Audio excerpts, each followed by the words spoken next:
Hello everyone. तो हम पढ़ रहे हैं क्लास 8 के साइंस बुक का chapter number 2, micro organisms our friends and enemies.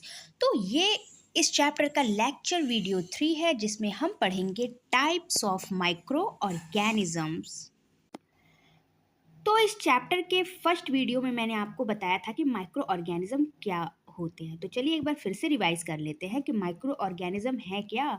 तो ऐसे ऑर्गेनिज्म जिनको हम नॉर्मली अपनी नेकेड आई से नहीं देख सकते हैं, अगर उन्हें हमें देखना हो तो हमें एक इंस्ट्रूमेंट की हेल्प लेनी पड़ती है जिसको हम कहते हैं माइक्रोस्कोप। तो ऐसे ऑर्गेनिज्म को हम कहते हैं माइक्रो ऑर्गेनिज्म। तो आज के वीडियो में हम इन माइक्रो ऑर्गेनिजम्स के टाइप्स के बारे में पढ़ेंगे। Types of microorganisms. Microorganisms are divided into 4 major groups. तो microorganisms जो हैं वो 4 बड़े ग्रुप्स में डिवाइड किए गए हैं। पहला है बैक्टीरिया, दूसरा फंजाई, तीसरा एल्गी एंड चौथा है protozoa. Viruses are also considered as microorganisms, but they grow and multiply only inside the living cell of plant, animal and even bacteria. अगर बात करें हम वायरसेस की, तो वायरसेस को भी हम एक तरीके से माइक्रो ऑर्गेनिज्म ही कहते हैं। मतलब कि वायरसेस भी एक तरह से माइक्रो ऑर्गेनिज्म ही हैं। लेकिन वायरसेस में क्या होता है कि ये जब लिविंग सेल के अंदर प्रेजेंट होते हैं तभी ये ग्रो करते हैं, मल्टीप्लाई करते हैं। अगर ये लिविंग सेल के बाहर है तो ये इनएक्टिव होते हैं। मतलब अगर ये एक्टिव तभी रहते हैं जब ये किसी लिविंग सेल के अंदर रहते हैं। वो लिविंग सेल प्लांट का भी हो सकता है, एनिमल का भी हो सकता है और बैक्टीरिया का भी हो सकता है। तो वायरसेस भी माइक्रो ऑर्गेनिज्म ही हैं, लेकिन वो लिविंग सेल के अंदर जब प्रेजेंट रहते हैं तभी वो ग्रो करते हैं, मल्टीप्लाई करते हैं। अगर वो लिविंग सेल के बाहर हैं तो वो इनएक्टिव रहते हैं। नेक्स्ट टॉपिक है bacteria. Bacteria are non green minute single cell organism.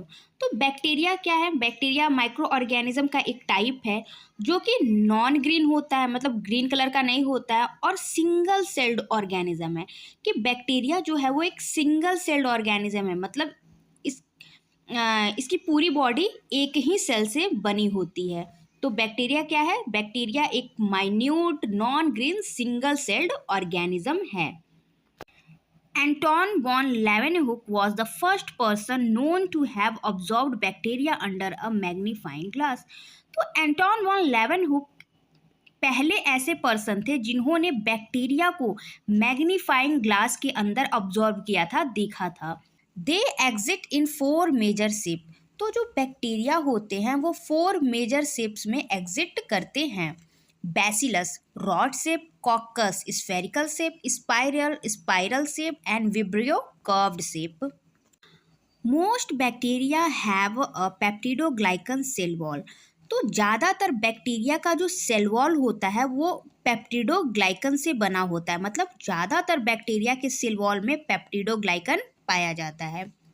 They divide by binary fission and they may possess flagella for motility. तो जो बैक्टीरिया होते हैं अगर उन्हें डिवाइड करना हो तो वो बाइनरी फिजन के द्वारा डिवाइड करते हैं। मतलब बाइनरी फिजन प्रोसेस से डिवाइड करते हैं।